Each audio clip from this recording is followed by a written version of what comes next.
The cellar was cold the way only stone cellars can be cold, a cold that had been waiting in the dark for 80 years and was in no hurry to surrender. A woman knelt before an iron box. Her name was Patricia Reeves, 58 years old, gray hair cut short the way a woman cuts her hair when she has stopped performing for anyone but herself.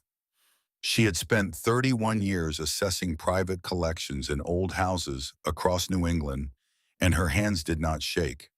They had not shaken in a very long time, but they were shaking now. The lock on the iron box had rusted to the color of old blood. She worked it with a thin steel pick, and the mechanism gave way with a sound that was small in the room and enormous in her chest. She lifted the lid. For a long moment she did not move. Then she stood up slowly. She turned.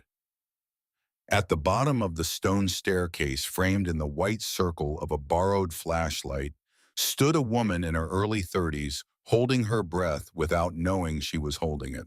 Patricia Reeves looked at her, and when she spoke, her voice was the voice of a professional who had run out of professional words.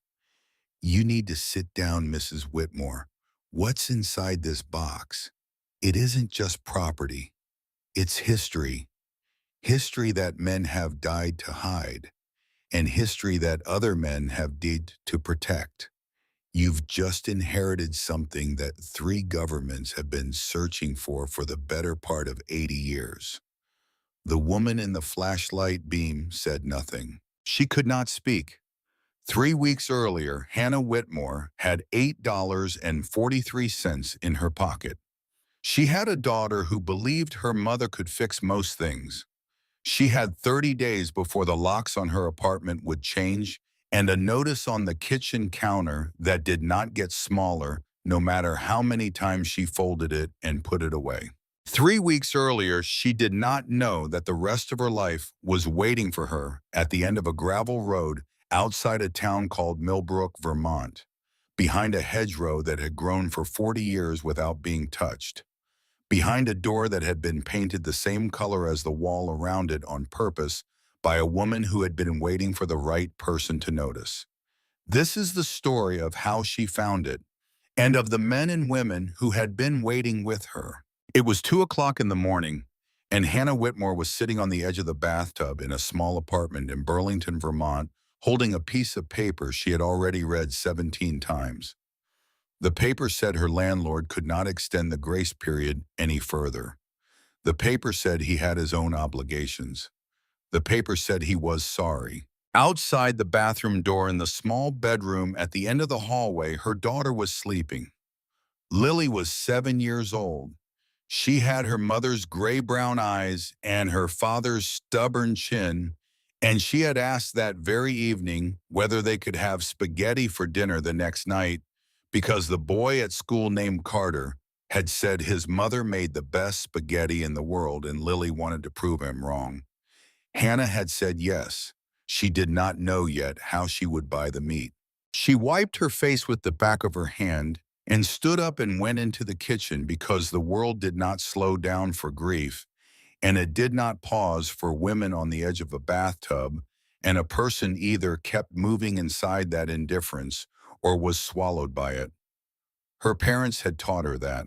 Her parents had been factory workers in a small town outside St. Johnsbury who had worked without complaint and spent without abundance and died without leaving much behind except the habit of getting up in the morning and doing what needed to be done. She had carried that habit through a marriage to a man named Mark who had promised more than he delivered and who had ended things quietly on a Thursday afternoon at the courthouse in Burlington while Lily sat in the hallway coloring a picture of a horse.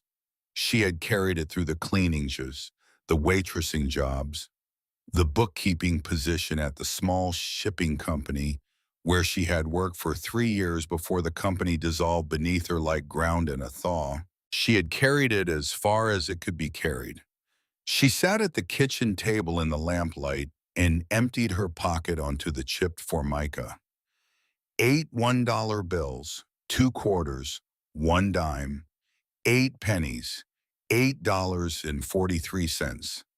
She counted it twice, not because she did not believe it the first time, because the counting was something to do that was not crying. The refrigerator hummed beside here. Outside the window, Burlington was quiet in the particular way a small city is quiet at 2 in the morning. In late November, the cold pressing against the glass, the street light throwing a yellow shape across the wall, the distant sound of a single car somewhere on Pearl Street going somewhere that mattered to someone. Hannah Whitmore was 33 years old. She had $8.43, and she was the only thing standing between her daughter and the world. She put her head down on the table and let herself stay there for exactly 1 minute. Then she got up. In the morning, she made eggs. There were 3 left. She gave Lily 2 of them. Lily was at the kitchen table in her school sweater drawing. The drawing was a small house with a yellow door and flowers in the front garden, and a sun in the corner with rays going in every direction. "That's beautiful, sweetheart," Hannah said. Lily did not look up. She was carefully working on a chimney. "It's our house," she said. "Home day." Hannah turned to the sink so her daughter would not see her face. After she walked Lily to school, she walked the 11 blocks to the public library on College Street and sat down at one of the computers and applied for every job she could find. Bookkeeping, inventory, front desk, administrative assistant. She applied for things she was overqualified for and things she was underqualified for. And after 2 hours, the librarian came by and reminded her kindly that her session was up. She walked home in a wind that came down off Lake Champlain and went straight through her coat as if the coat were not there. She climbed the 3 flights of stairs to her apartment, and Margaret Donovan was standing in the hallway holding a casserole. Margaret Donovan was 62 years old, and she had lived across the hall from Hannah Whitmore for 11 years. Her husband, Walter Donovan, had been a firefighter with the Burlington Fire Department for 31 years. He had pulled 3 children out of a burning duplex on North Avenue in February of 2011. He had died of a heart attack 8 years later, sitting in his own kitchen, drinking his second cup of coffee on a Tuesday morning that should have been ordinary. Margaret had not remarried. She collected ceramic owls. She knew everyone in the building. She did not say more than was necessary, and what she said was usually true. "You look tired, honey," Margaret said. "Come in for a minute." It was not a request. In Margaret's apartment, the late morning light fell on a shelf of 17 ceramic owls. Margaret poured coffee from a pot that had been on the burner for some time. She set a slice of cinnamon bread on a plate and pushed it across the table. "Eat," she said. Hannah ate. She had not realized how hungry she was.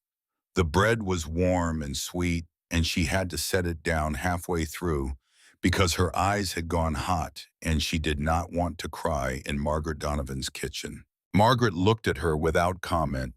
Then she said, "I was at a funeral on Saturday." Hannah looked up. "Woman named Eleanor Whitfield," Margaret said. 99 years old, lived alone in a cottage out in Millbrook, about 45 minutes from here. A great aunt of someone I know from church. Eleanor was a private person, never married, lived alone in that cottage for as long as anyone can remember. Hannah did not understand why Margaret was telling her this. Margaret blew on her coffee. "She was an army nurse in the Second World War," Margaret said. "Served in France and Germany from 44 to 46. Came home and never left Vermont again. Never had children. The closest family she had were a few distant cousins who didn't speak to her. They didn't want the cottage. The county's been trying to move it. They want it off the books. They've set a price." Margaret looked at Hannah over the rim of the coffee cup. $250. Hannah set down the bread. "A tin." She heard the words. She heard them the way a person hears words in a language they have only partially learned. I have $8, Hannah said. She said it before she understood why she was saying it. Margaret Donovan looked at her for a long moment. Then she stood up and she went to a drawer beside the refrigerator and she came back with an envelope and she put it down on the table between them without ceremony. Walter left me his savings when he passed, Margaret said. Some of it I needed, some of it I didn't. I've been holding on to that envelope for 8 years. I think I've been holding on to it for this. Hannah stared at the envelope. I can't take that, Maggie. Yes, you can. Maggie. You have a child, Margaret Donovan said. She said it the way she said most things. Not loudly, not for effect, the way a person states a measurement, the way a carpenter checks a level, as though the words themselves had finished the conversation. And perhaps they had. The next morning, Hannah Whitmore took the bus across town to the county clerk's office. The woman behind the counter was 60-something with reading glasses on a beaded chain and the patient efficiency of a person who had been doing the same work for a long time. Her nameplate said Constance Mayer. She listened to Hannah's question and her hands paused on the keyboard. Eleanor Whitfield's place, she said. It was not a question. She typed for a moment, then she stopped typing. She took off her reading glasses and set them down beside the keyboard, and she looked at Hannah across the counter with an expression that contained more than her job description called for. I drew up papers for Eleanor a number of times over the years, Constance Mayer said. She was the most particular woman I ever met. Particular about words. Particular about signatures. Last time she came in here, she was 96 years old. She walked the 4 blocks from the bus stop in the snow. She paused. She told me once that some things have to wait for the right person to come along. I didn't know what she meant. I thought she was being a little eccentric the way old people get. She put her glasses back on. I'd like to think I know what she meant now. Constance Mayer pulled a folder from a drawer. There are conditions, she said. You buy it as it stands. No claims, no refunds. Whatever's in it, whatever shape it's in, all of it transfers the moment you sign. She looked up. And I should tell you, ma'am, there's been another interest. A businessman from Boston came in last week asking about this property. He didn't seem patient.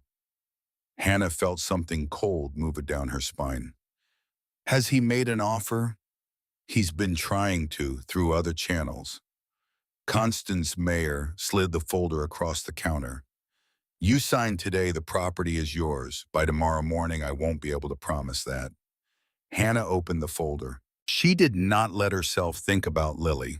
She did not let herself think about the $8 she had counted or the $242 Margaret Donovan had put into her hand, or the apartment she would lose in 28 days, or the man from Boston she had not yet met.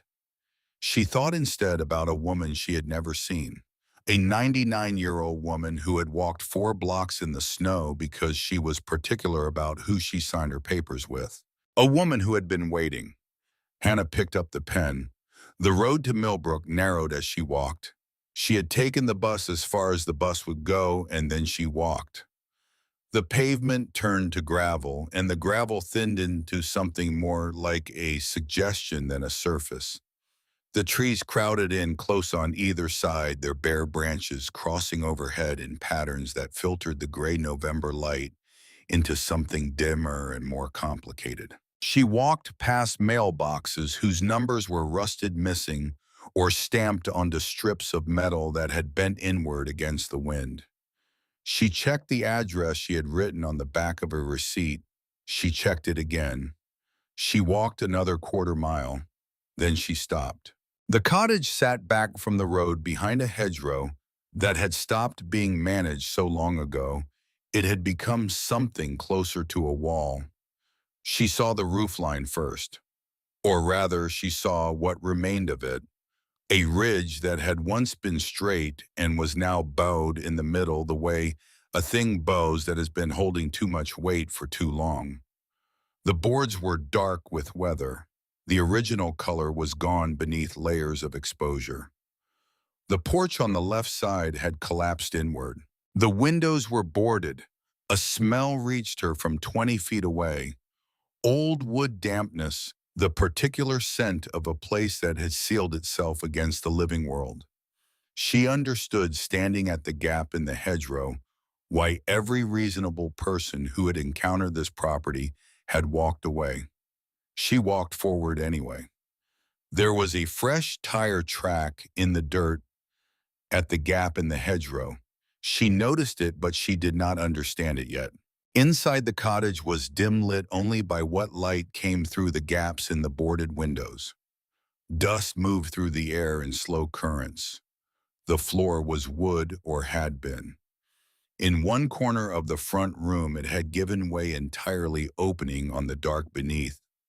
The ceiling above showed a long water stain that spread across the plaster in shapes that might have been continents if anyone had been in the mood to see them that way. The furniture was minimal: a table with one leg propped on a brick, a chair missing its back, a sideboard along one wall, its surface coated so thoroughly with dust that the objects on it had become only shapes. Hannah moved through the room slowly, testing the floor with each step. She found the kitchen. A cast iron range stood along one wall, heavy and permanent. The pipes leading to a shallow sink had corroded into streaks of orange that ran down the basin and pooled on the stone floor below. She climbed the narrow staircase at the peak of the kitchen, one hand always on the wall because the railing was gone, to two small rooms above. They were empty except for the iron frame of a bed and the smell of old fabric long since removed. She came back down. In the front room on a shelf she had not examined the first time she found a photograph. She lifted it carefully. The frame was tarnished brass. Behind the glass, two young people stood in front of a tent. The young man wore an army uniform. The young woman wore the uniform of an army nurse, the dark cape, the white cap. They were not touching. They were standing close enough that they could have been if either of them had reached. On the back of the photograph, in pencil that had faded to a soft gray, someone had written Eleanor and Tom. Bastonia, December 1944. Hannah held the photograph for a long time. She thought of a woman who had stood in front of a tent in Belgium in December of 1944, 20 years old, 3 days before the Battle of the Bulge. She thought of a man in an army uniform who had probably not come home. She thought of a 99-year-old woman walking in the snow, 80 years later, particular about her signatures. She set the photograph back on the shelf. She did not yet know that she had not looked carefully at the kitchen. She did not yet know about the door. She walked back into the kitchen, and the late afternoon light had shifted by then, and it was coming in through the window at a different angle, and it caught a seam in the wall beside the iron range that she had not noticed before. A door. It was shorter than a standard door, lower, the kind of door a person had to duck through. It had been painted the same gray-green color as the wall round it so completely that without the angle of the light, it disappeared. Its handle was a simple iron loop, the kind that lifted before pulling. Its frame had been smoothed into the wall as though someone had wanted it forgotten, or as though someone had wanted only the right person looking at the right hour to find it. Hannah stood very still. She put her hand on the iron loop. She lifted. She pulled. The door did not open easily. It opened the way something long sealed opens, with a resistance that was not mechanical but atmospheric. The equalization of pressures that had been separate for decades. Cold air pushed out through the widening gap, striking her face, carrying with it a smile that was earth and stone, and something older, paper maybe. Old paper sealed away from weather and season for so long that it had forgotten what either felt like. Below the door was a staircase, stone steps broad and solid descending into a darkness that seemed to absorb the kitchen light rather than receive it. Hannah did not go down. Not yet. She stood at the top of the stairs and listened. The only sound was the building settling around her. She closed the door. She walked the half-mile back along the gravel road to the small store at the edge of Millbrook. The sign over the door said Tucker's General. The bell rang as she pushed the door open. The man behind the counter was in his early 70s. White hair, dark blue cardigan, hands that had done work. He looked up when she came in and his eyes settled on her with the particular stillness of a man who had spent a long time noticing things. "You're the one who bought Eleanor's place," he said. Hannah stopped in the middle of the floor. "How did you? Constance Mayer is my sister-in-law," the man said. He smiled just slightly. Word travels. He came around the counter and offered his hand. "Earl Tucker, I've owned this store for 42 years. I knew your house before you did." Hannah shook his hand. It was rough and warm. "I just need a flashlight," she said. "I only have $1." Earl Tucker looked at her. For a moment, she thought he was going to say something. He did not. He walked behind the counter and came back with a small plastic flashlight and a pack of batteries already loaded, and he set them on the counter and he rang it up. 119, he said. She put down $1.25. He gave her her change. As she turned to go, he said very quietly, "Eleanor didn't go down into that cellar in the last 20 years of her life." Hannah stopped. "She told me once," Earl Tucker said, "that some things were waiting. I didn't ask what. She wasn't a woman you asked, but she was a woman who meant what she said." He paused. "Be careful down there, Mrs. Whitmore, and whatever you find, take your time." Hannah went back to the cottage. She went through the front door, through the front room, into the kitchen. She stood at the painted door and put her hand on the iron loop. She lifted. She pulled. She switched on the small plastic flashlight that had cost her $1.19. She went down. The stairs were solid beneath her feet. The stone walls on either side were close enough to touch with both hands at once. The air grew cooler with every step.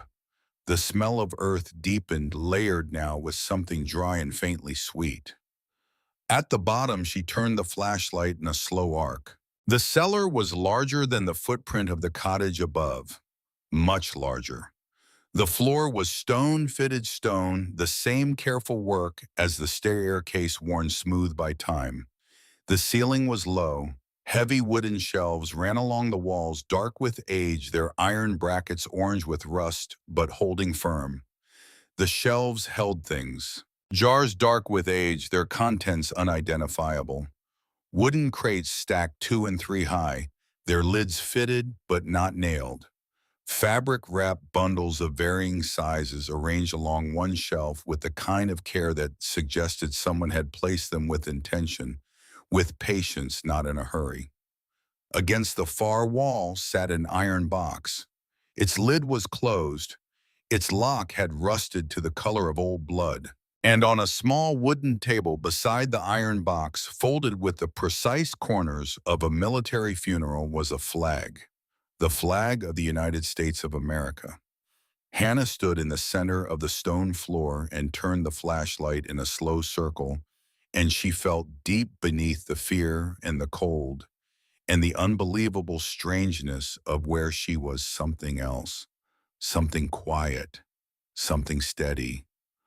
The feeling of a floor appearing beneath her feet at the moment she had stopped expecting one. She knelt before the nearest crate. She worked the lid loose with her fingers, the wood splintering slightly along the edges.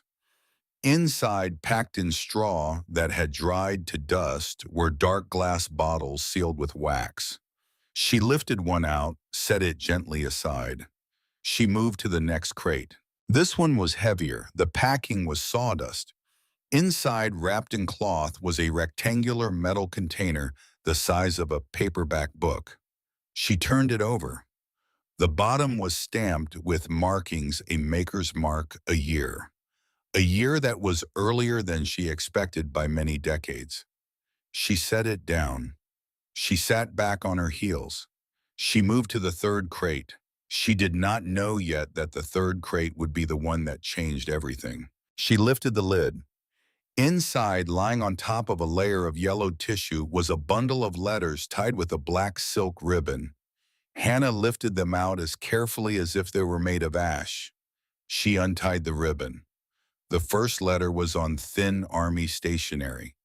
The handwriting was a young man's handwriting, pressed hard into the page, careful, a little uneven. The ink had faded to a soft brown. The date at the top was December 18th, 1944. Hannah began to read. Eleanor, my dearest, if you are reading this letter, it means I did not come home. Please do not be sad for me. I was where I was supposed to be. I was doing what I came here to do. Bastonia is colder than I imagined cold could be. Last night the snow was so deep we could not see the road. The boys are tired. Some of them are very young. There is one from Iowa who keeps a photograph of his mother in his helmet. I think about him a great deal. I have been thinking about the things you said before I left, about what we would do when this was over, about the cottage in Vermont, about the garden you wanted to plant. I am holding on to all of it. If I do not come home, my dearest, promise me one thing. Promise me you will live. Live for both of us. Live as if we had the time. Plant the garden, build the life. And someday when you are very old, find someone who deserves to know what we knew. Find someone who will keep going when the rest of the world walks away. I love you, Eleanor. Yours always, Tom.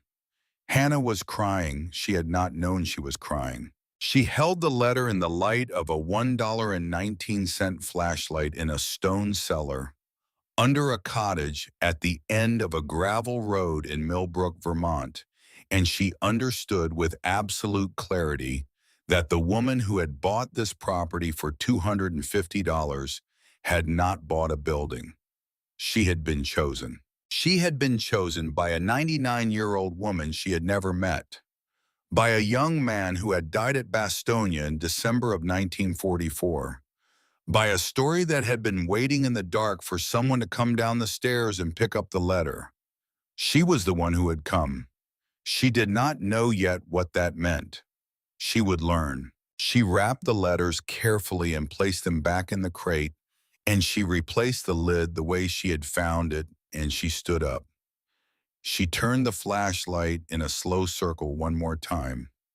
She counted 43 crates that she could see, 28 fabric-wrapped bundles, 6 sealed wooden cases, the iron box, the folded flag. She did not touch the iron box. Some things had to wait. She climbed the stairs. She closed the painted door. She walked through the kitchen, through the front room, out onto the broken porch. And she froze. A black SUV was parked at the edge of the gravel road.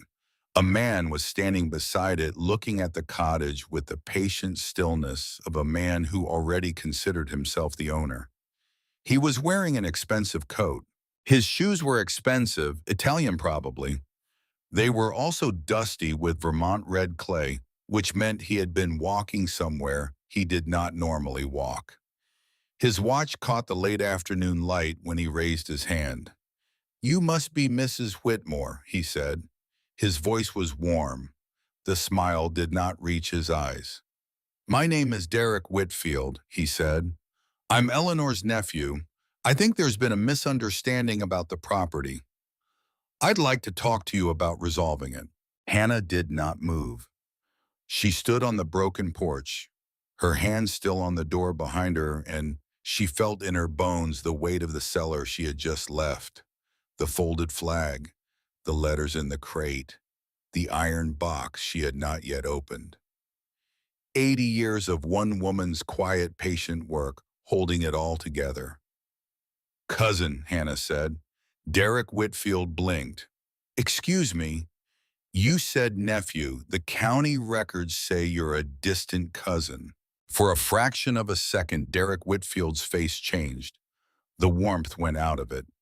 What was underneath was not warm at all. He recovered. The smile came back.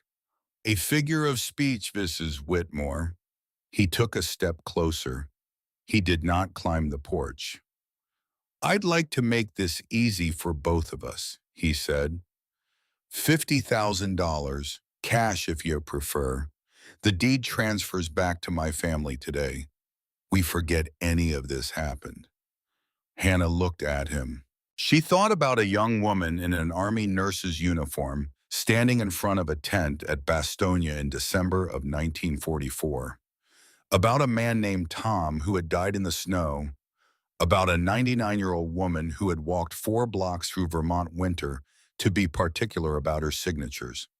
About a flag folded with the precise corners of a military funeral in the dark beside an iron box. She thought about what kind of man asks a woman with $8 in her pocket to take $50,000 to walk away from something he has not seen. He had not seen it. He just knew it was there. Mr. Whitfield, Hannah said, if you were Eleanor's family, really her family, she would have left this place to you. She didn't. I think we both know why. Derek Whitfield went very still. The wind moved through the bare branches above the cottage. Somewhere far off, a single crow called once and then was silent. When Derek Whitfield spoke again, the warmth was gone entirely. You don't know what you've stepped into, Mrs. Whitmore, he said quietly. You don't know the kind of people you're standing in front of. I'll give you a few days to think about my offer. I'd take it if I were you. He turned, he walked back to the SUV. He did not look back. Hannah stood on the broken porch and watched the black SUV pull away down the gravel road. She watched until the dust settled. She watched until the sound of the engine had been swallowed by the trees. Then she sat down very carefully on the porch step that she had already determined would hold her. She put her face in her hands, and she breathed. She was the one who had come down the stairs. She did not yet know what it would cost her. She did not yet know about the lawyer in Burlington whose grandfather had died at Iwo Jima, about the contractor and Vietnam veteran who had once measured the roof for Eleanor herself, about the appraiser whose great-uncle had died at Bastogne 3 days after a photograph was taken in front of a tent. She did not yet know that an old woman in Stowe, Vermont, was already holding the answer to the question she had not yet learned how to ask. She did not yet know that the flag in the cellar had been folded in the cellar by Eleanor Whitfield's own hands on a January morning in 1945, when the telegram arrived from the War Department. She knew only that she had a daughter to pick up from school, that the boy named Carter had been promised a comeuppance over a plate of spaghetti, and that Lily, age 7, was depending on her mother to deliver it.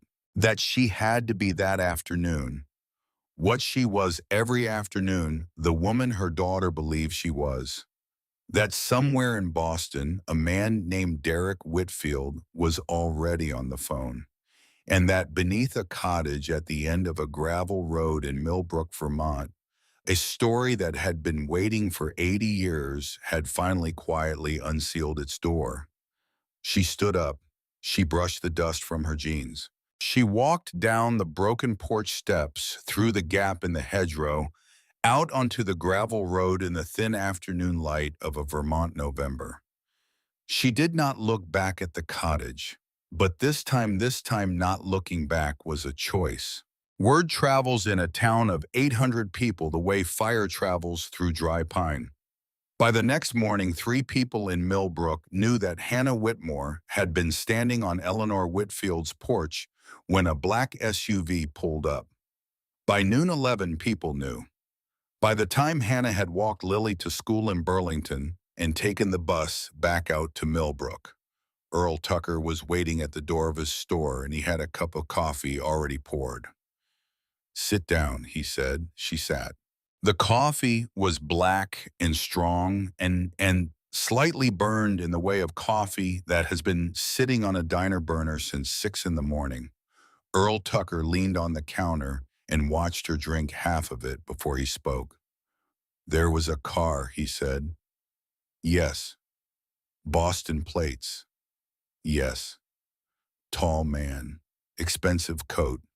Hannah set down the cup. "You knew he was coming." "No, ma'am. I knew he'd already come." Earl Tucker looked at her for a long moment, the way a man looks at a piece of wood when he is trying to decide whether it will hold. Then he said, "I want to tell you a story. It won't take long." He poured himself a cup of coffee. It was the spring of 2019. Eleanor was 94 years old.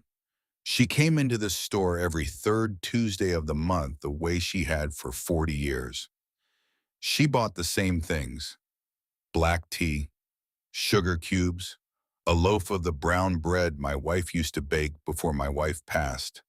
She paid in cash. She walked the half-mile here from the cottage, in the snow and the heat and the rain, every third Tuesday. He stopped. That spring, a man came in here. Not the man you saw yesterday. Older, lawyer-looking. He was asking after Eleanor. He had a card from a development firm in Boston. He said his clients were interested in the parcel out on the gravel road. He wanted to know if Eleanor was still there, still capable of making decisions. Still, present was the word he used. Earl Tucker shook his head slowly. "I told him Eleanor Whitfield was the most present human being I'd ever met, and he should have the decency not to ask that question again in my store." He took a sip of his coffee. 2 days after that, a different car pulled up at Eleanor's place. Younger man, same kind of coat. I drove out because something didn't sit right with me.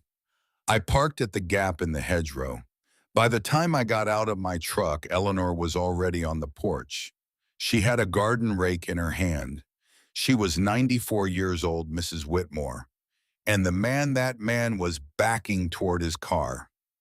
She did not raise her voice. She just said, "I remember this clearly. You will not come back to my house. You will not contact me again. And if you ever try to talk about my home as a property, I promise you, sir, you will regret it." Earl Tucker looked at Hannah. He drove away. He never came back. His name was Derek Whitfield. Hannah was very still. "And now," Earl Tucker said, "5 years later, Eleanor is in the ground, and Derek Whitfield is on your porch, asking you for $50,000, I'd guess." "Yes. Don't take it."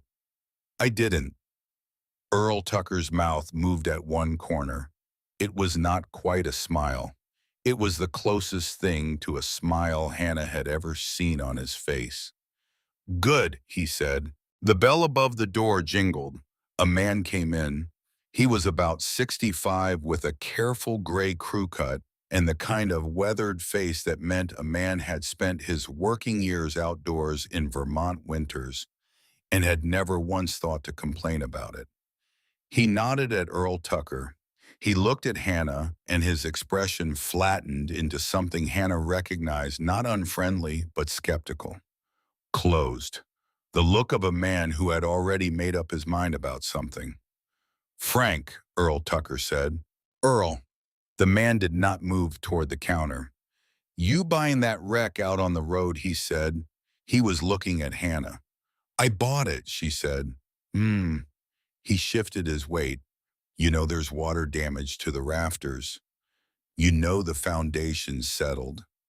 You know the only reason the county was selling it for 250 was because nobody else would touch it." "I'm aware." "Well, I hope you know what you got yourself into." Earl Tucker set his coffee cup down on the counter. The sound it made was small but final. "Frank Bishop," he said, "sit down and have a cup of coffee or get back in your truck. But I'm not going to stand here and listen to you lecture this woman." Frank Bishop blinked. He looked at Earl. He looked at Hannah. He looked at Earl again, and Hannah saw a thing happen in his face that she had seen happen before in faces the moment a man realizes he has just been called out by someone he respects, and his entire posture has to recalibrate around the embarrassment of it. Frank Bishop did not sit down. He nodded at Earl once. He left. The bell jingled again as the door closed. Earl Tucker watched him through the window for a moment. "Frank's a good man," he said quietly. "He just doesn't know it yet. Lost his wife about 10 years back. Cancer. He hasn't been the same since. Got a habit of being unkind to people who are doing the things she might have done if she'd had the time." Hannah did not say anything.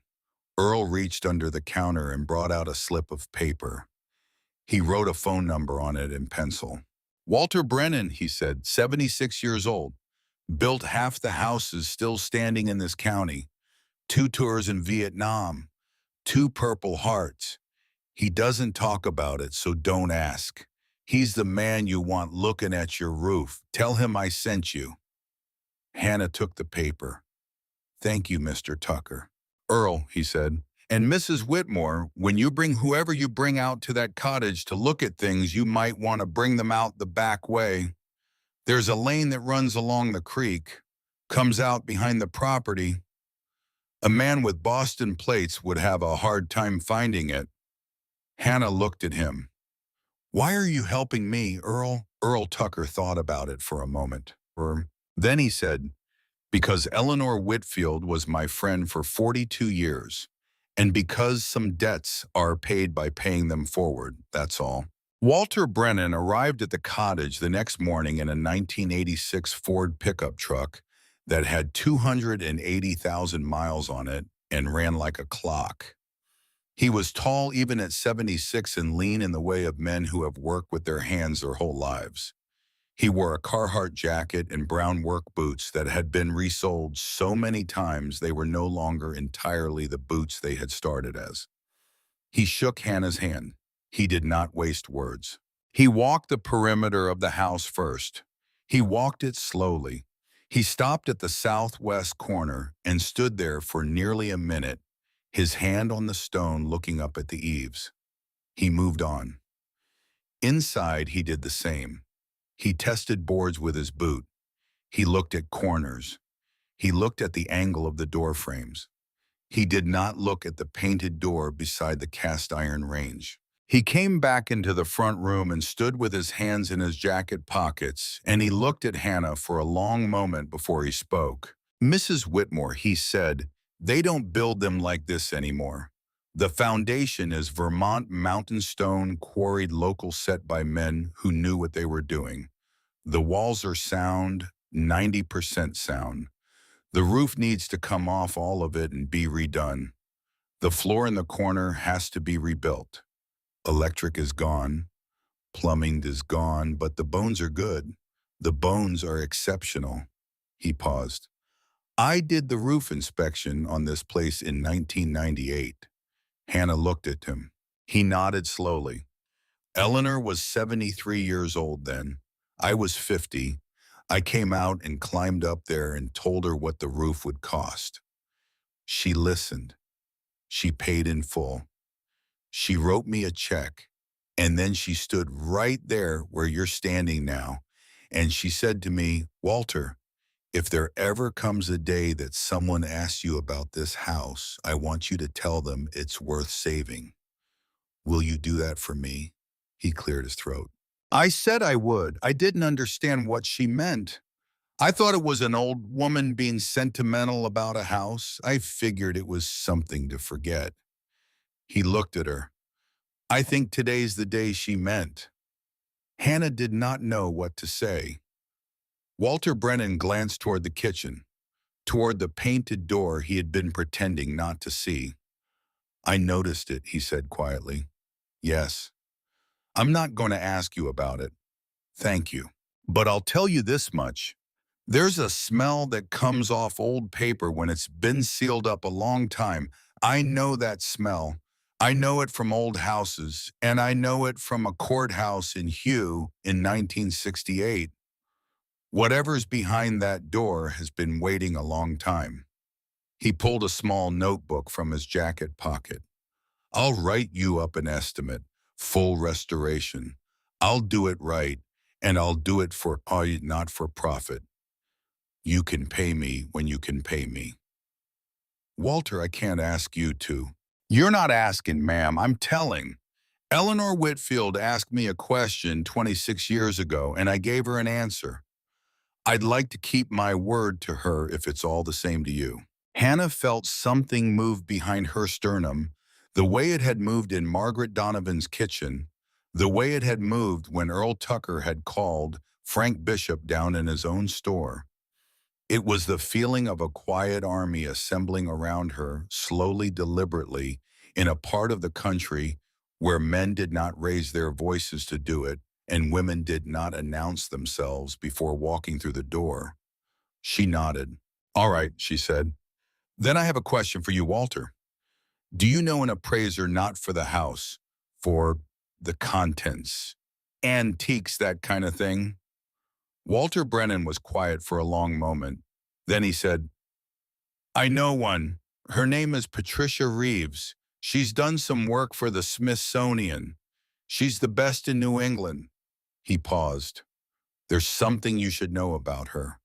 Before you call. He looked at the painted door and then back at Hannah. Patricia Reeves's great-uncle was a man named Tom Reeves.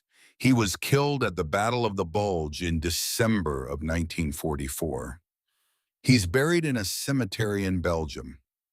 Patricia's mother was born 7 months after he died. Tom's only sister had a child late in life, and she gave the boy his uncle's name.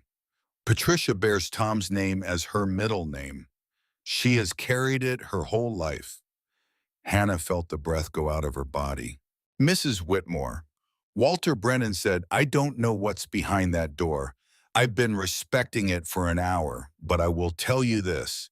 If it's what I think it might be, and I am only guessing, then there is exactly one woman in the United States of America who should be the first person to look at it. And her name is Patricia Reeves. And she is going to look at it not as an appraiser. She is going to look at it as the great niece of a man who never came home. Hannah called Patricia Reeves that afternoon from the cottage's broken porch with a cell phone that had 2 bars of signal and a borrowed flashlight on the steep beside her. The woman who answered the phone had the voice of a person who had received many calls from many people and had learned to sort them quickly. Hannah said her name. She said she had been referred by Walter Brennan in Millbrook, Vermont. She said she had recently come into a property and that the property contained a cellar and that the cellar contained there was a long silence on the other end of the line. Then Patricia Reeves said very quietly, Eleanor Whitfield's place. Hannah's heart stopped. How did you? I have been waiting for someone to call me from that cottage for 26 years, Mrs. Whitmore, Patricia Reeves said. There was another silence. This one was different. My great-aunt, my grandmother's first cousin Eleanor, wrote to me when I was 32 years old. She had written before. We had corresponded for most of my life in the way you correspond with a relative you've met twice. But this letter was different.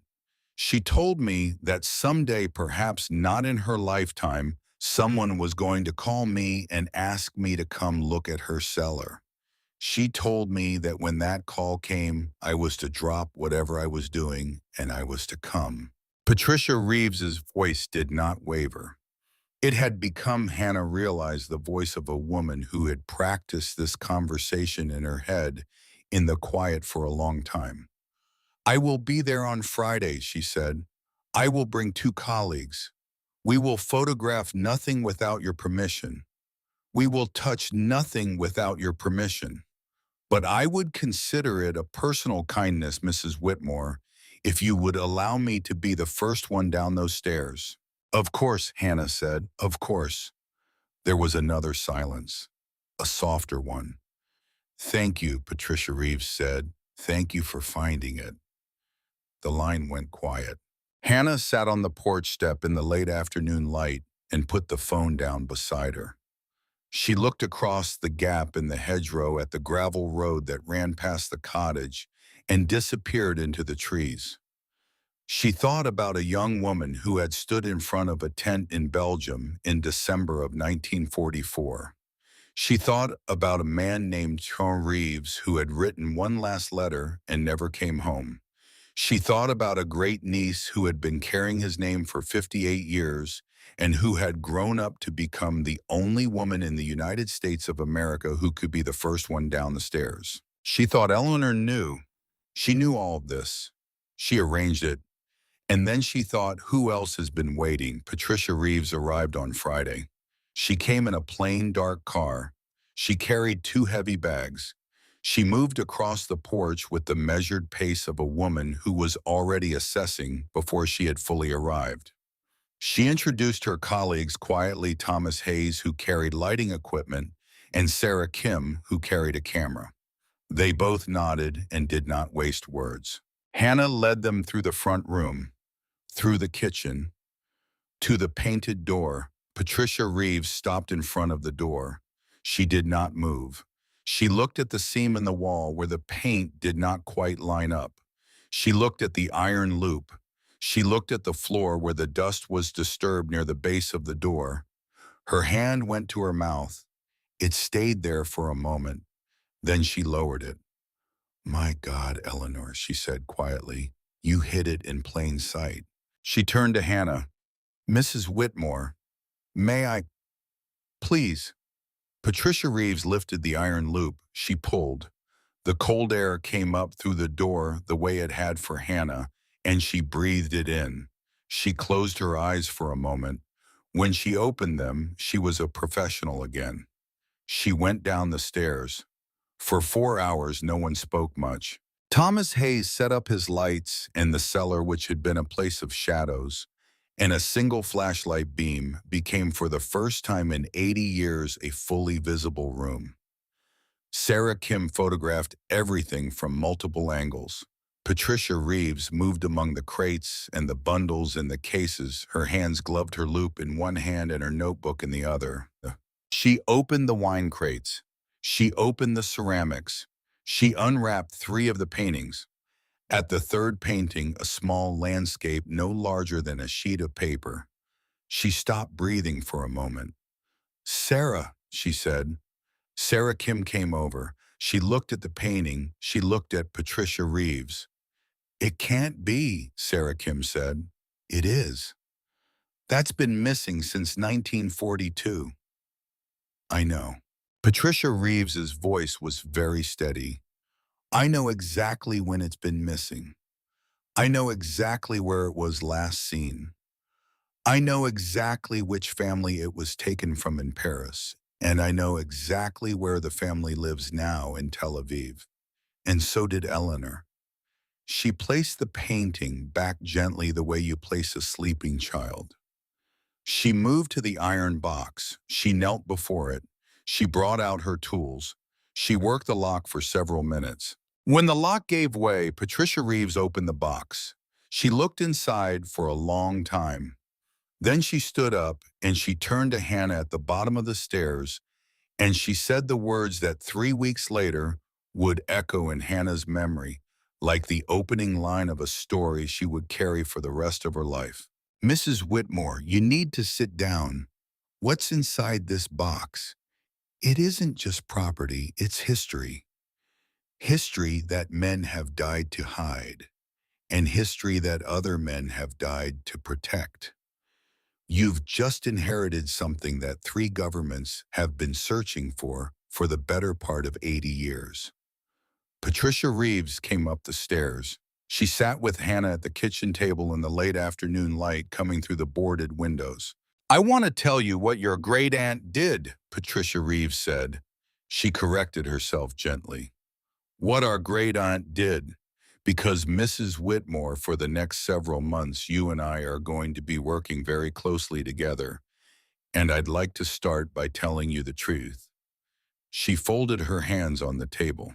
In April of 1945, Eleanor Whitfield was 20 years old. She was an Army nurse with the 101st General Hospital. She had been in France since the previous October.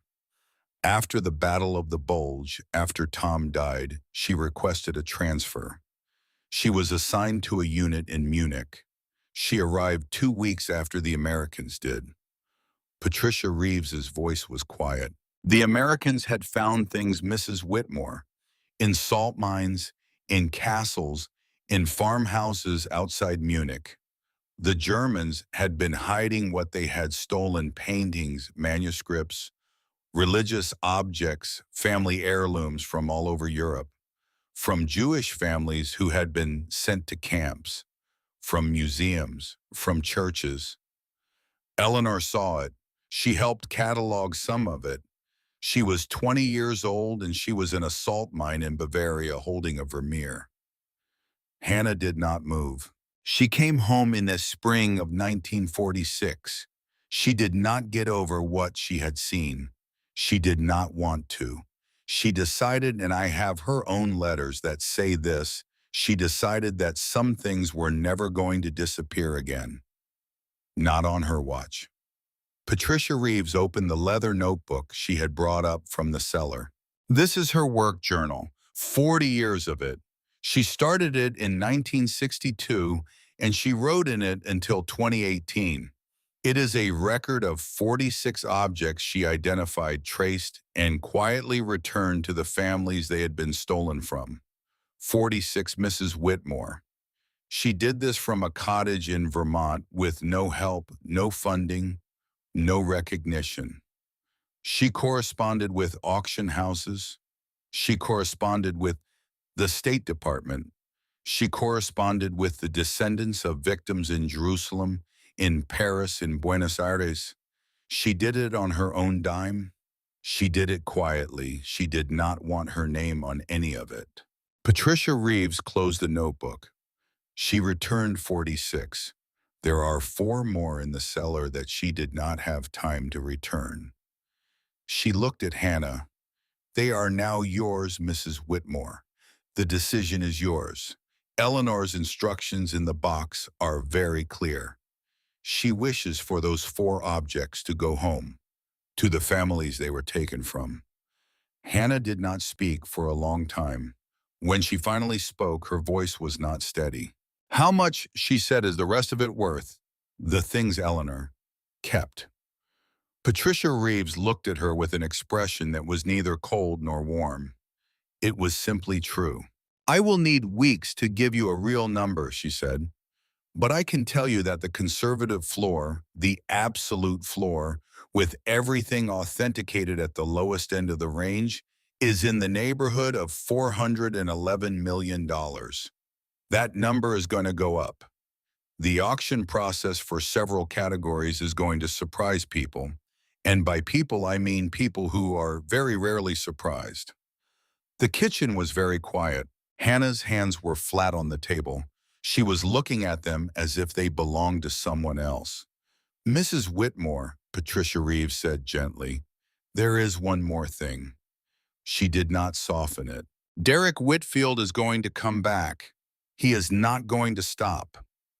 I have regrettably a long professional acquaintance with men like Derek Whitfield. They sue, they smear, they threaten. Their resources are not finite, and he has had 5 years to imagine what is in this cellar. He does not know what is here, but he knows it is here, and he has made one priority for himself. It is going to be his. Patricia Reeves leaned forward slightly. You are going to need a lawyer. I have one for you. His name is James Holloway. His office is in Burlington. His grandfather was killed at Iwo Jima in 1945. He will not charge you. He will ask why, and you will let him answer the question himself. He is going to be the second person in this story you can trust completely. The first is Walter Brennan. The third, I hope, is going to be me." She stopped. Then she said, "I was going to be the first person down those stairs, Mrs. Whitmore. You let me do that. I am going to remember it for the rest of my life." The lawsuit came 8 days later. It was filed in Boston. It was filed by an attorney whose firm Hannah had never heard of and whose retainer rates she could not have paid in 3 lifetimes of bookkeeping work. The complaint argued that the county of Caledonia, Vermont, had improperly transferred the Whitfield property to a private buyer, that Derek Whitfield, as the closest living relative, had a legitimate claim to inheritance, that the transaction had been conducted in undue haste and without adequate due diligence, and in possible violation of the decedent's testamentary intent. The Burlington Free Press picked it up on a Monday. The headline was not unkind. It did not have to be.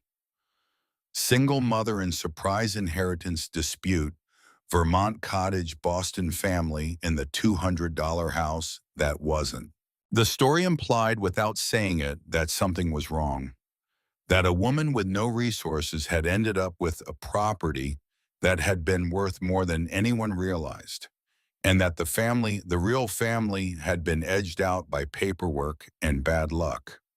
There was a photograph of Derek Whitfield in a charcoal suit looking thoughtful in front of a window.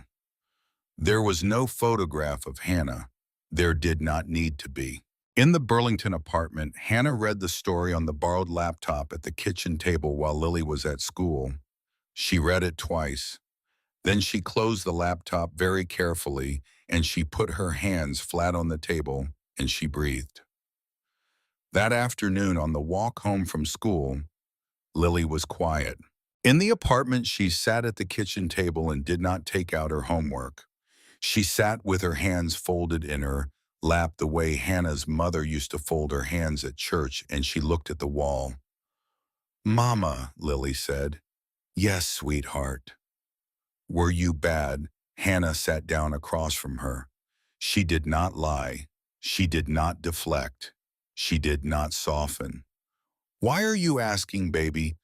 "A girl at school said her mom said you took something from an old lady. She said you tricked her." Lily's lower lip was doing the thing it did when she was trying not to cry in public, which was a thing she had learned to do very early, and which was also the thing that broke Hannah's heart most reliably in the world. Hannah took her daughter's hands. "Listen to me, Lily." "Yes." "There was a woman named Eleanor Whitfield. She lived to be 99 years old. She was alone for most of her life. When she was very young, she was in a war. She was a nurse. She loved a man, and the man died. She came home, and she lived in a small house in Vermont, and she did something extraordinary. She found things that bad men had taken from people, and she gave them back. She did this for 60 years, and nobody knew. She didn't want anybody to know." Lily was listening. "When Eleanor died, she didn't want her family to have her house, because her family, the men in her family, were the kind of men who would have taken the things she found and sold them and never given them back." Hannah held her daughter's hands a little tighter. "She wanted somebody else to find her house. She made it a kind of test, I think. The price she set, the way she hid the seller, only somebody who needed it and who was willing to look carefully would ever find it." She paused. "And sweetheart, I found it. I looked. I went down the stairs. And there were treasures. There were treasures. And Mama is going to give some of them back, like Eleanor did." "Yes, baby. Then you weren't bad." Hannah laughed in a way that had a sob underneath it. "No, baby, I wasn't bad." Lily nodded. It was an executive nod. The matter was settled. Then she said very seriously, "If anybody at school says it again, can I tell them?" "Yes, sweetheart, you tell them." That same evening, Hannah called the number Patricia Reeves had given her. James Holloway's office was on the third floor of a small brick building on Church Street in Burlington. He was a man of about 55 with silver at his temples and the careful, unhurried manner of a man who had learned in court that nothing useful is ever said quickly. He listened to Hannah for almost 40 minutes without interrupting. He took notes. When she was finished, he set down his pen and looked at her across the desk. "Mrs. Whitmore," he said, "I'm not going to charge you for this work." "Mr. Holloway, My grandfather was Walter Holloway. He was 19 years old when he died on Iwo Jima in February of 1945. My father was born 5 months after he was killed. My grandmother raised my father on his pension and a job at the Burlington telephone office. She told my father stories about a man he had never met, and my father told them to me. I grew up listening to my grandmother tell me what kind of country my grandfather had died for. The kind of country my grandmother would say where a woman could stand up in court and not be afraid. The kind of country where a man like Derek Whitfield could not bully a widow off her porch. He folded his hands. I have spent 30 years of my professional life waiting for a case that would let me earn that. I think this is the case, so no, ma'am, I'm not going to charge you. I'm going to ask you instead to let me do my job." He pulled out a yellow legal pad. "And one more thing. I'll call your landlord tomorrow afternoon. I think we can negotiate an extension while the case is pending. I'm not promising, but your landlord is a Vermonter. He'll listen." "Mr. Holloway, James, please. Now, let's talk about Derek Whitfield." 6 weeks later, on a cold morning in February, Hannah Whitmore sat in a wood-paneled courtroom in Burlington, Vermont, and watched James Holloway dismantle Derek Whitfield's lawsuit one document at a time. He was not loud. He did not raise his voice. He read aloud calmly, slowly from documents that Patricia Reeves had brought up from the iron box. Eleanor Whitfield's holographic will, written in her own hand in 2003. The codicil written in 2019 that explicitly named Derek Whitfield as a person to be excluded from her estate for cause known to me and to him. The 46 receipts of restitution. The 40 years of correspondence with the State Department. The letter Eleanor had written to the County of Caledonia in 2021, 3 years before her death, instructing them to dispose of her property below market, and to no member of my surviving family, none of whom have demonstrated to my satisfaction the capacity to keep what cannot be kept by money alone. And then last, James Holloway read the letter Eleanor had left in the iron box. The letter to whoever found the cellar. If you are reading this, you have come down the stairs. That by itself is the answer to a question I have been asking the world for 40 years. Most people will not come down. Most people faced with a door painted the color of the wall will keep walking. You did not. I do not know your name. I do not know your circumstances. But I know this much about you because I have proven it to myself. You are someone who looks. You are someone who, when given the choice between turning away and going further, chose to go further. The collection in this cellar is not for my family. My family, with the exception of Patricia Reeves, has spent 2 generations measuring objects in dollars and human beings in usefulness. You are not that kind of person. You proved it when you opened this door. The collection is yours. Do with it what you believe Eleanor Whitfield would have done. I trust you. Welcome home." The courtroom was silent.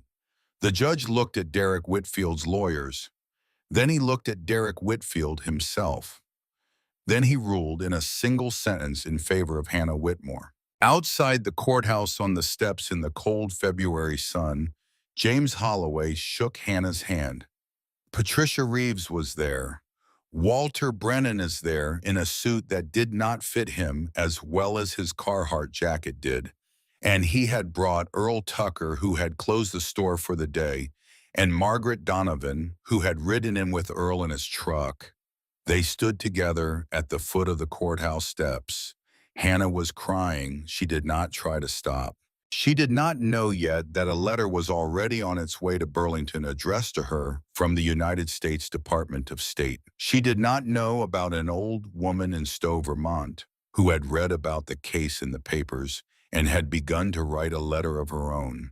She did not know that Derek Whitfield's troubles that very week were turning into something bigger than a lost lawsuit, that men in dark suits in Boston had begun to ask questions about his firm's books, and that his lawyers had begun to take his phone calls a little more slowly. She knew only what was in front of her, a handful of people on the courthouse steps in the cold, and a road 2.5 hours north that ran past a hedgerow and a cottage and a folded flag. She looked at them, Patricia, Walter James, Earl, Margaret, and she said the only thing there was to say, "Thank you." Margaret Donovan put a hand on her arm. "Honey," she said, "we're just getting started." The news about Derek came at the end of March through a short phone call from James Holloway. Hannah was at the cottage when the call came in. The crew had been working for 8 days, and the front porch had already come apart and gone back together again, sturdier than it had been in 50 years. She had been standing in the front room, watching Walter Brennan's apprentice, a young man named Caleb Sand, a section of restored floorboard, and the phone had buzzed in her pocket. "The SEC filed charges yesterday," James said.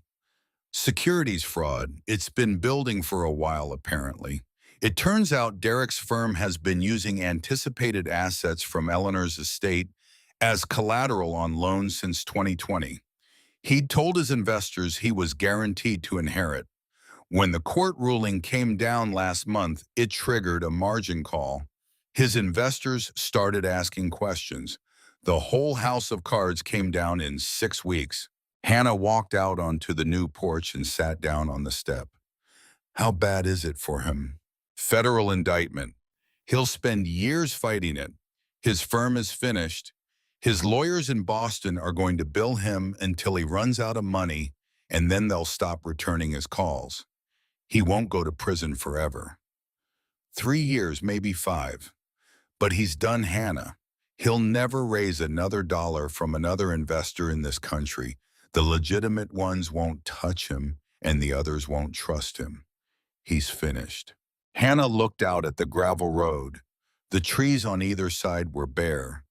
The afternoon light was the cold, pale light of March in Vermont, the light of a season that has not yet decided whether to be winter or something else. She did not feel triumphant. She had wondered in the weeks before the trial whether she would feel triumphant when the outcome came. She did not. She felt instead something quieter, a kind of confirmation. Eleanor had known. Eleanor had known for 5 years that Derek Whitfield was the kind of man whose luck would in the end run out, because men like Derek Whitfield always ran out of luck sooner or later because the structures they built had no foundation and could not survive a hard wind. Eleanor knew James, Hannah said. It would seem so. She was patient. "Yes," James Holloway said. "She was very patient indeed." Hannah hung up. She sat on the porch step for a few more minutes, watching the wind move through the bare branches at the end of the road. Then she stood up and walked back inside where Caleb was still sanding, and she did not say anything about the call, because some news, even good news, deserved to settle quietly inside a person before it was passed along to anyone else. The letter from Washington arrived on a Tuesday in early April. It came in a plain manila envelope with the seal of the United States Department of State in the upper left corner, and it had been forwarded twice once from the cottage in Millbrook, where the new mailbox Walter Brennan had installed at the end of the gravel road was already accumulating mail. Hannah did not yet know how to answer, and once from James Holloway's office in Burlington, where the receptionist had taken one look at the return address and walked it directly to her own desk. Hannah opened it at the kitchen table in the apartment because the cottage was still under construction and the apartment was still for another 3 weeks where she lived. The letter was 2 pages long. It was signed by a man named Robert Cassidy, who identified himself as the Deputy Director of the Office of Holocaust Issues at the State Department. He was 71 years old. He had been in his position for 19 years.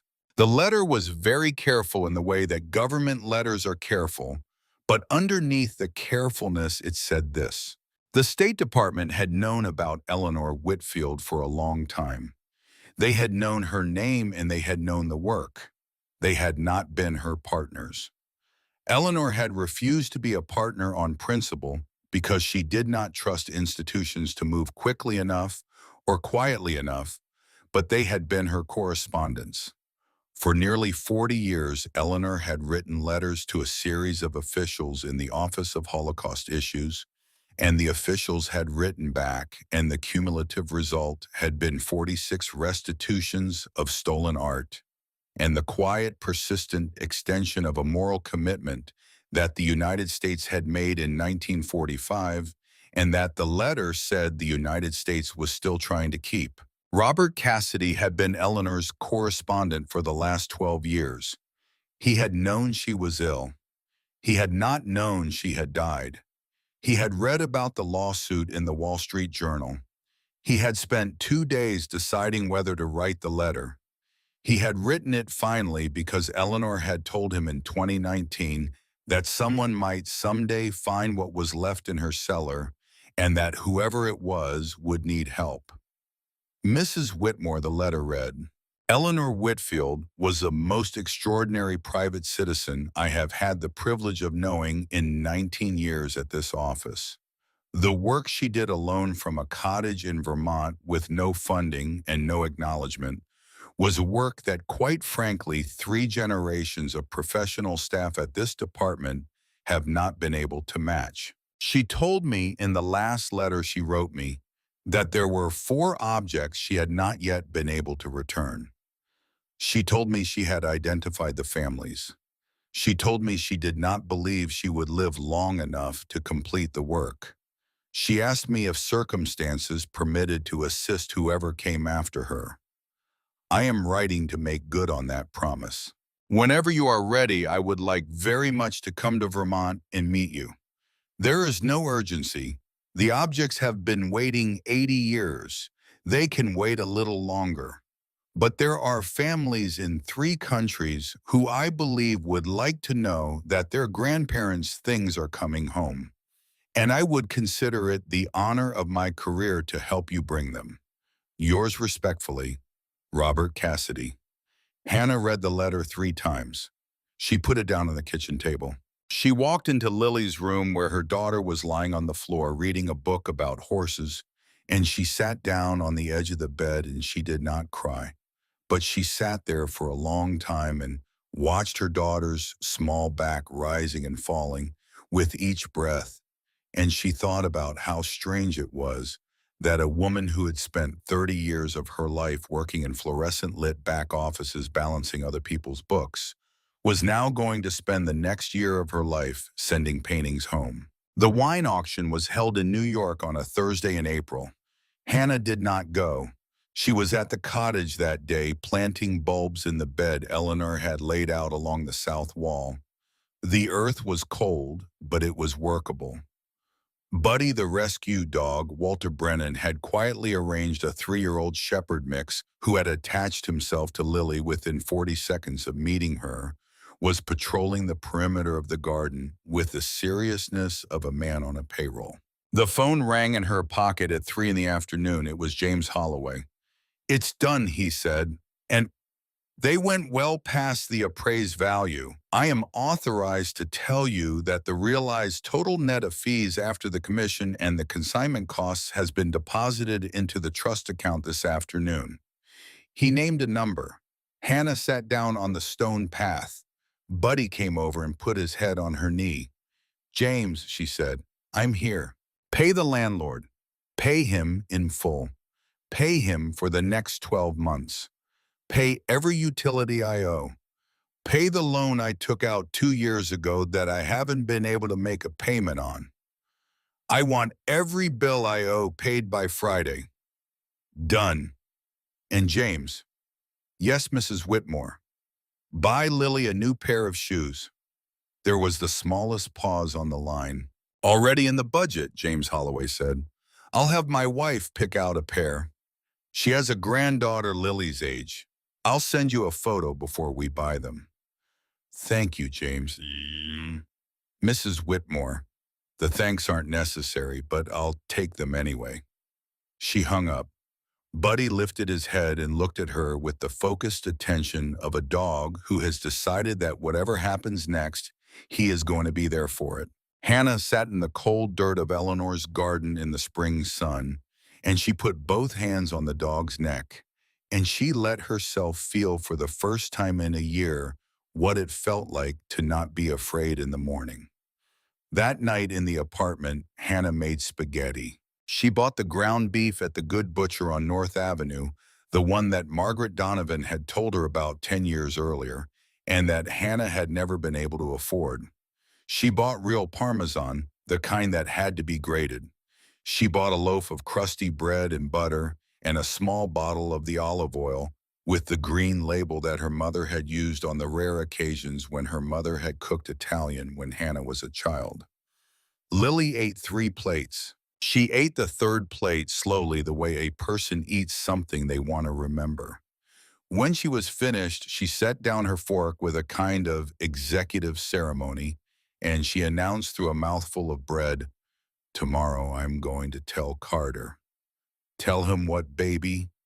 "That my mom's spaghetti is better than his mom's, by a lot." Hannah laughed. She laughed in a way she had not laughed in a year and a half, a kind of laughter that started in one place inside her and traveled to all the others and came out of her in a sound she had almost forgotten she was capable of making. Lily laughed too, although Lily did not know exactly what she was laughing at, only that something in her mother had loosened, and the loosening was a thing worth meeting halfway. Hannah laughed until her eyes were watering. Then she got up from the table and she walked around behind her daughter, and she put her arms around Lily's small shoulders and she held on for a long time. "Tell him, sweetheart," she said. "You tell him." Walter Brennan led the restoration. He brought his own crew, local men, all of them mostly cousins or in-laws or old friends. The framing carpenter was the young man named Caleb, who had apprenticed under Walter for 9 years and who treated old wood the way other men treat old dogs. The electrician was a Vietnam-era Navy veteran named Larry, who had a brother who had served with Walter at Khe Sanh. The plumber was a woman named Diane, the daughter of one of Walter's oldest friends, who had taken over her father's company 3 years ago, and who was, Walter said quietly, the best pipe fitter in Caledonia County. They worked through the spring. The roof came off in late March. Walter did it himself with Caleb on the ridge beside him on a day that was cold enough that Hannah brought them coffee in a thermos every 2 hours. When they laid the new cedar over the rebuilt rafters, Walter did the cuts on the gable ends himself. He was 76 years old, and he climbed the ladder with the unhurried economy of a man who had been doing it for 50 years and intended to keep doing it as long as his knees held out. The floor in the front room was rebuilt with reclaimed wide plank pine that Walter had been saving in his barn for a project worthy of it. He charged Hannah for the labor. He did not charge her for the wood. When she protested, he said, "Mrs. Whitmore, that wood was waiting for this house. I just happened to be the man with the barn." Earl Tucker came out almost every weekend. He helped clear the back garden. He brought sandwiches from his store. He showed Lily how to identify the difference between a hosta and a daylily before either of them came up just by looking at the shape of the dirt. Margaret Donovan came too on Sundays. She brought casseroles. She drank coffee with Hannah on the porch, the new porch which Walter had rebuilt with fresh cedar and which sat level under the weight of 3 women in rocking chairs. She did not say very much. She did not need to. The kitchen took the longest. Walter restored the cast iron range himself in his own workshop over the course of 3 weekends. He brought it back on a flatbed trailer in May, and he and Caleb wrestled it back into the spot it had occupied for 92 years. When it was set in place, Walter stepped back and put his hands on his hips and looked at it for a long moment. There, he said. It was the most satisfied Hannah had ever heard him sound. The painting auction was in September. Hannah went to that one. It was held at one of the older houses in Manhattan, in a room with high ceilings and tall windows, in the kind of carpet that absorbed the sound of every footstep. Patricia Reeves sat next to her in the third row. James Holloway sat on her other side. They had agreed in advance that they would all wear navy. The small landscape, the painting that had been missing since Paris 1942, was Lot 14. When it came up, the room went quiet in the particular way auction rooms go quiet when everyone in them has been waiting for the same lot. The bidding started at $1.5 million. It did not stop for a long time. When it finally settled, the auctioneer announced the figure to the room, and there was a small professional sound, not applause, but a collective exhale, the way a room exhales when something significant has just happened. Hannah did not catch the number on the first hearing. Patricia Reeves caught it. Patricia Reeves squeezed her hand under the armrest. Later in the lobby, a thin man in a gray suit approached them. He was perhaps 70. He spoke with a slight accent. "Mrs. Whitmore," he said. "Yes. My name is David Halberstam. I am the great-grandson of the family from whom that painting was taken in 1942. My grandfather and grandmother died at Auschwitz. My father escaped to America in 1940. He died last year at 94. He never saw the painting again." He held himself very straight. "I want you to know that my family, what is left of us, we read about your great-aunt's work.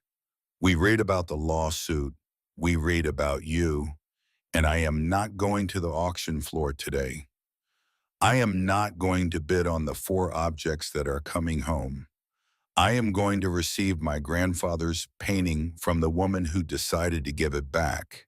And I came here today, Mrs. Whitmore, to thank you in person, before the cameras, before the lawyers, before the press release. I came to thank you as a man whose family lost everything except somehow this." He held out his hand. Hannah took it. She could not speak. David Halberstam said very quietly, "Eleanor Whitfield wrote my father a letter in 1998. He kept it in his desk for 26 years. After he died, I found it. She told him that someday his family's painting would come home. She told him she was working on it. She told him to be patient." He smiled. "I think today is the day she was talking about." The cottage was finished in late May. Hannah and Lily moved in on a Saturday. Walter Brennan helped them carry boxes. Earl Tucker brought a chicken pot pie that his wife Earl's late wife had been famous for, and that Earl had finally, after 8 years, learned to make himself. Margaret Donovan came up from Burlington with 3 ceramic owls from her own collection, which she set on the kitchen windowsill without explanation. That night, after Lily was asleep upstairs in her own room, the small room with the window that looked out over the back garden, Hannah sat on the front porch with a cup of tea. Buddy lay on the porch boards beside her. The night was cold for May, and the stars over Vermont were the kind of stars you only see in places where there are not very many people. The constellations were sharp. The Milky Way was a soft, uncomplicated band across the sky. She thought about the woman who had bought $8.43 worth of nothing on a November morning 7 months ago. She thought about the woman she was now. She did not feel triumphant. That was not the word. She felt, and this was a word she had been turning over in her mind for several weeks, looking for it from different angles held. She felt held.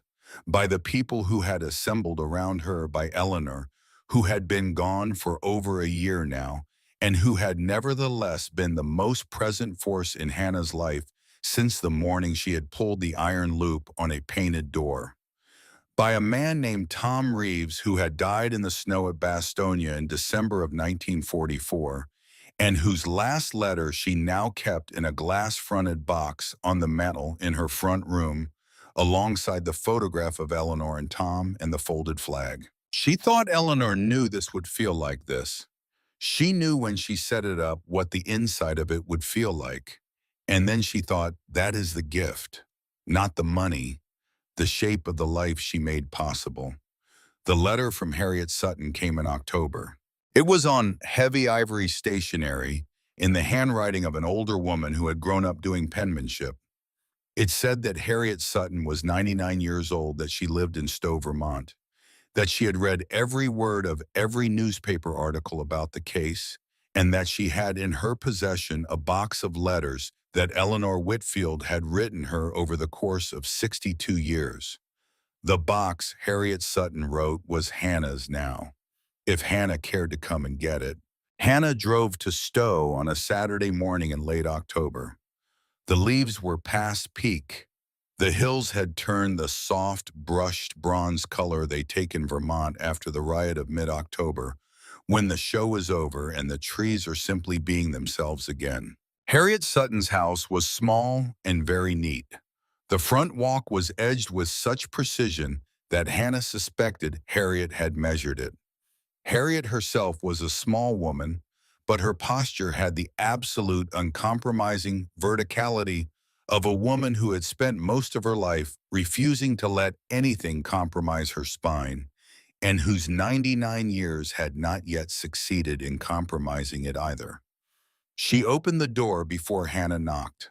"Mrs. Whitmore," she said, "come in, the kettle is on."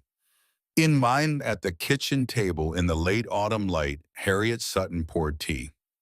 "I served with Eleanor in France from October of 1944 through May of 1946, she said. "We were both Army nurses. We were both 20 when we shipped over. We were both alive when we shipped home. That by itself was something." She set down the teapot. "I want you to know one thing first. Before the letters, before anything, I want you to know what happened in Bastogne." She folded her hands. They were old hands. They were the hands of a woman who had stitched wounds in 1944, and they had not even at 99 lost the steadiness of a working surgeon's hands. On the morning of December 22nd, 1944, Eleanor stood up in front of a tent in the snow with Tom Reeves. They had a photograph taken. 3 days later, on the 25th Christmas Day, Tom was killed in a counterattack outside the town. Eleanor did not learn for 2 days. The casualty list did not move quickly. When she found out, she did not cry. I want you to understand that. She did not cry. She put on her cape and she went and stood her shift in the surgical tent, and she worked for 16 hours straight, and she did her job, and she saved, I am not exaggerating, Mrs. Whitmore, she saved 7 men's lives that night. Harriet's voice did not waver. She cried finally in March in a barracks in Rheims. She cried for 40 minutes, and then she stopped, and she never cried about Tom in front of me again. She loved him until the day she died. She did not love anyone else. Harriet pushed the box of letters across the table. "I want you to read one. Now, while I am here. Then I want you to take the rest home with you." She slid a single envelope from the top of the stack. This one from August of 1962. Hannah opened it carefully. The paper inside was thin and a little brittle. The letter was 3 pages long. Hannah read it slowly. In the middle of the second page, Eleanor had written, "I do not know who will find it, Harriet. I know only what I hope for them. I hope that they will understand what it means to be met where you are rather than where you should be, because that is the only understanding from which anything useful ever grows. I hope they will be tired when they find it. I hope they will be at the very end of what they thought they could carry, because that is the only condition under which a person fully understands what Eleanor Whitfield was given by Tom Reeves at Bastonia. He met me where I was. He met me afraid and 20 and 1,000 miles from my mother. He did not ask me to be anyone other than the woman in front of him. And whoever comes after me, whoever finds the cellar, I want them to know that I have spent my entire life, every single year of it, trying to do for someone else what Tom did for me. That is the whole work. That is everything I have done. I am only sorry that I will not live to meet them, the person who comes. But I think they will know. I think when they read this, they will know. Hannah set the letter down on the table. She put her hand over her mouth. Harriet Sutton said nothing. Outside the kitchen window, a single yellow leaf came down through the still air. After a long moment, Hannah said, "She was writing to me." "Yes," Harriet Sutton said, "I think she was. In 1962, 28 years before you were born." In November, Frank Bishop came to the cottage. He drove out alone on a Saturday morning in a brown work coat that had clearly been pulled out of a closet for the occasion. He parked at the gap in the hedgerow. He walked up the path to the porch the way a man walks who is not sure he is welcome. Hannah was on the porch. She had seen the truck. "Mr. Bishop?" "Mrs. Whitmore." He stopped at the bottom of the porch steps. He had taken off his cap. "I owe you an apology, ma'am. I owe you several. I'm not going to pretend otherwise. I came to give it." Hannah did not say anything. Frank Bishop looked at his cap in his hands. "My wife was named Lorraine," he said. "She died 10 years ago. Cancer of the pancreas. She was 56. We did not have children. We had wanted them. It hadn't worked out. After she died, I was angry at the world. I was angry at God, if I'm being honest. I was angry at every woman I saw who had what Lorraine had not gotten to have. I was particularly angry at women who were doing it by themselves the way Lorraine had wanted to be a mother. I knew even then that this was unkind. I did not stop. I thought the unkindness was the only thing keeping me upright." He stopped. "I read the letter Eleanor Whitfield left in that box. James Holloway read it in court. It was in the papers. I read it on a Tuesday morning in my kitchen, and Mrs. Whitmore, I sat there at my kitchen table, and I cried for a woman I never met, and I cried for my wife, and I cried for myself. I think I had been waiting 10 years to do that." He looked up. His eyes were red. "I came to say I'm sorry, ma'am. I came to say I was wrong about you, and I was wrong to say what I said, and I was wrong to think what I thought. I have no right to ask anything of you. I came to say it anyway, because Lorraine would have wanted me to."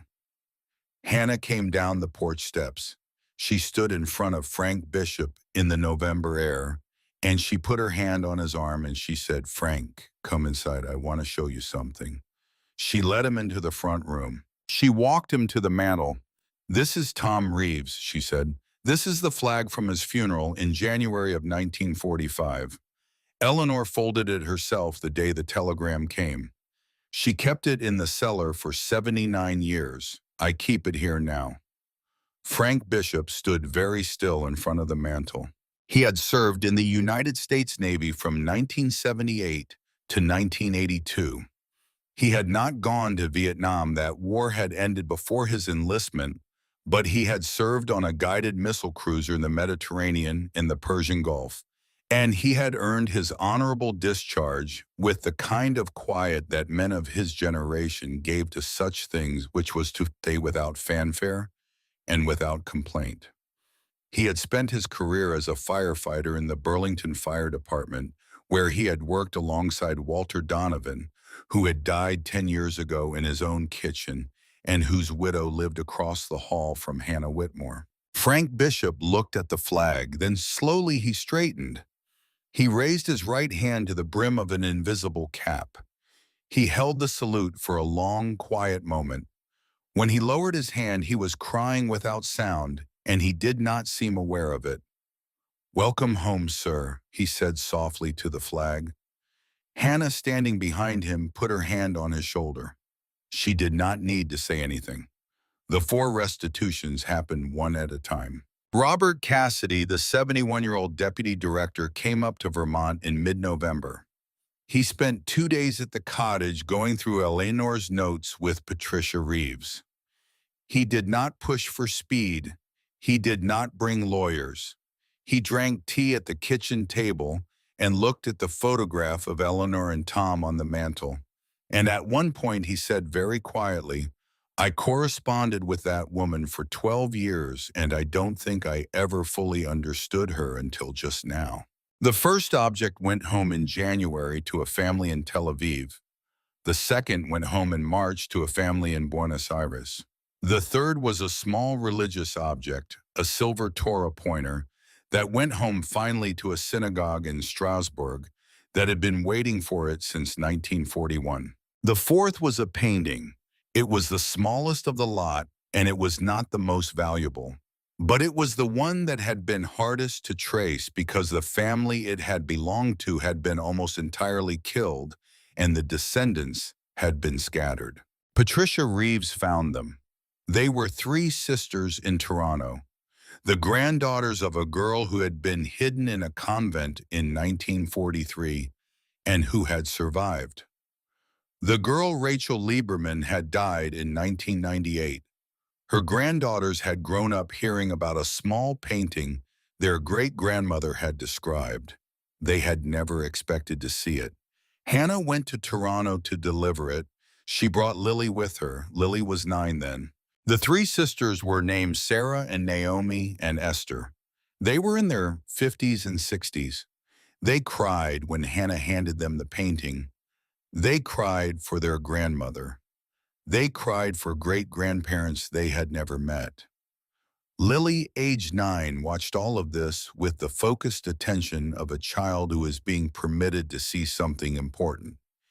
In the car on the way back across the border, she said, "Mama, yes, baby, that's what we're for." Hannah glanced at her in the rearview mirror. "What is sweetheart?" "What you said about being for things. We're for that." Hannah did not trust her voice for a moment.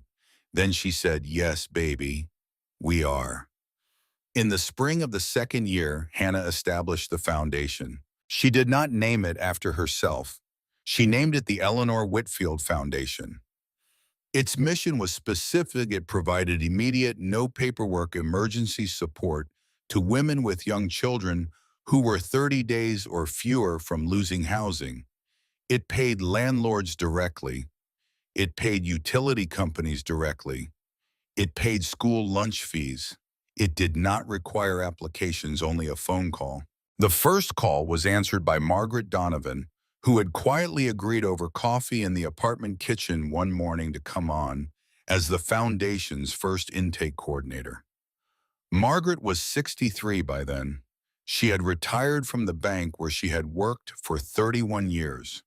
She wore a small gold owl pin to her first day of work. The board of the foundation was Hannah Margaret Walter Brennan, James Holloway, Earl Tucker, Patricia Reeves, and by unanimous nomination at the second meeting, Frank Bishop.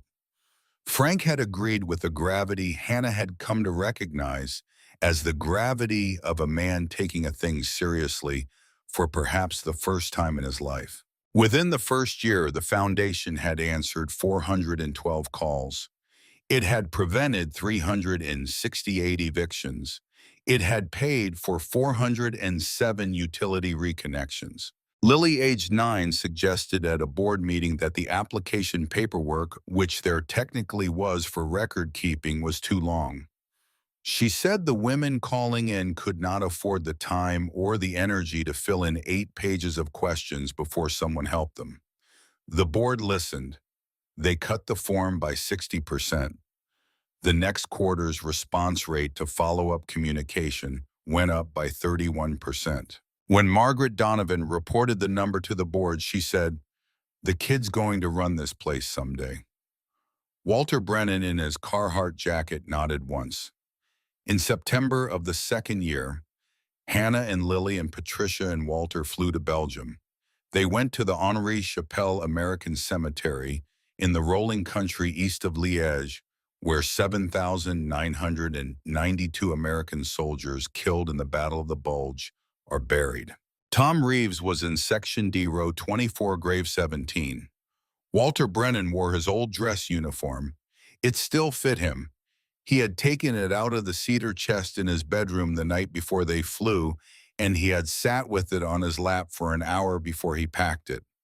He was 78 years old, and he stood at the grave with the absolute stillness of a soldier who had brought himself finally to the place his country had asked him to come. At the grave in the September sun, with the white marble crosses stretching in their measured rows in every direction, Walter stood at full attention. He raised his right hand in the salute he had been taught to give in 1968 at Fort Benning. He held it. Hannah laid a small bouquet on the grave. The flowers were white roses cut that morning from the climbing rose Eleanor had planted at the cottage in 1948. Patricia Reeves knelt for a long moment with her hand on the marble. She did not speak. She did not need to. Lily, at 9 years old, had asked on the plane if she could read aloud the last letter Tom had written to Eleanor. Hannah had said yes. She read it now at the grave in a clear voice that did not shake. When she finished, Patricia Reeves said very quietly, "Thank you, sweetheart. Thank you for reading it for him." Lily said, "Was he my great-grandfather's friend?" Patricia thought about that. "He was a man," she said, "who loved someone very much and who died before he could come home. And the woman he loved kept the love alive for 60 more years. And then she handed it to your mother, and your mother handed it to you. So yes, sweetheart, in a way I don't entirely have words, for he was a friend of your family." Lily nodded. She placed a single flower of her own, one she had picked herself from the cottage garden the morning before they flew on the grave. Walter held his salute the entire time. When they walked away in the long afternoon shadows of the marble crosses, Walter Brennan was walking with one hand on Lily's small shoulder and the other in his coat pocket. And Hannah Whitmore looked at the two of them, the 78-year-old veteran and the 9-year-old girl, and she thought, "Eleanor, look what you started." The fourth winter, Hannah stood at the kitchen window of the cottage in Millbrook, Vermont, and looked out at the snow. The snow was new. It had come down overnight the way Vermont snow comes down in early December, quietly without announcement, leaving the world remade by morning. The garden was buried. The stone path was buried. The hedgerow Walter had cut back to a sensible height was a long white line along the road. Buddy was outside plowing through drifts that came up to his chest. He was at 6 years old, still convinced that snow was the greatest joke the universe had ever played, and that his job was to appreciate it on behalf of every dog who could not. Lily was at the kitchen table doing her homework. She was 11. She had grown 2 inches that year. She had her father's chin and her mother's eyes, and Eleanor's habit, which Hannah had only recently noticed, of folding her hands in her lap when she was thinking. Walter Brennan would be over for dinner that night. Walter came on Sundays mostly. He was 80 years old now, and his knees were not what they had been, but he climbed the porch steps with the same unhurried economy he had always climbed ladders with, and he kept his Carhartt jacket on a peg by the back door of the cottage, the way a man hangs his jacket in his own house. He had become, without anyone ever quite saying it, a kind of grandfather to Lily. He had taught her that summer how to identify 5 different kinds of birch by the bark alone. He had taught her that fall how to read a level. He had told her one story about Vietnam, only one, and he had told it carefully, and Lily had listened with the attention she gave to things she would carry with her. Margaret Donovan was coming up from Burlington too. Earl Tucker would close the store at 4 and walk over with whatever he had baked that day. Frank Bishop, who had become somehow family. Hannah no longer remembered exactly when this had happened, only that would arrive with a pea his sister had made. Patricia Reeves would call from her apartment in Boston. She called every Sunday. The calls were short. They did not need to be long. Hannah put her hand on the stone wall beside the window. The stone was cold and absolutely solid. It had been quarried in Vermont in the 1840s by men who were long dead. It had been set by hands that had understood stone. It had stood through 180 winters. It would stand through more. She thought about a woman with $8 in her pocket on a Tuesday morning in Burlington. She thought about a flashlight that had cost $1.19.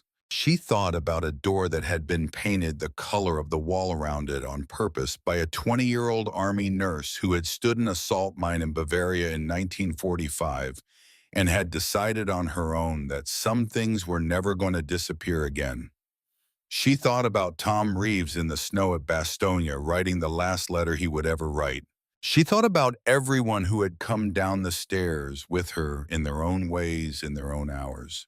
Margaret with the envelope, Earl with the flashlight, Walter with his level and his Carhartt jacket, James with his grandfather's pension story, Patricia with her great-uncle's name, Frank with his cap in his hands. She thought about Eleanor. "I trust you," Eleanor had written. "Welcome home." Hannah Whitmore took her hand off the stone. She turned away from the window. In the kitchen, in the warm light of a cottage that had been built to last 200 years and had been waiting all that time for someone willing to come down the stairs, her daughter looked up from her homework and said, "Mama, Buddy needs to come in. He's going to freeze his fool head off." Hannah laughed. She walked to the back door. She opened it for the dog. Snow blew in around her boots. Buddy bounded past her, shaking the snow off his coat onto the kitchen floor, and Lily groaned and laughed at the same time, and Hannah stood in the open doorway for one more moment, looking out at the white field that had been Eleanor's garden and was now hers at the long quiet of a Vermont winter afternoon, at the road that disappeared into the trees at all of it. She closed the door. She went to help her daughter with her homework. That was the whole story. That was every word of it. A woman with $8, a door painted the color of the wall, a nurse who had loved a man who did not come home, a girl who grew up to know what her family was for, a small group of people in a small town in Vermont who had decided one by one in their own ways on their own days that the right thing to do was the thing in front of them. That was the inheritance. The money was real.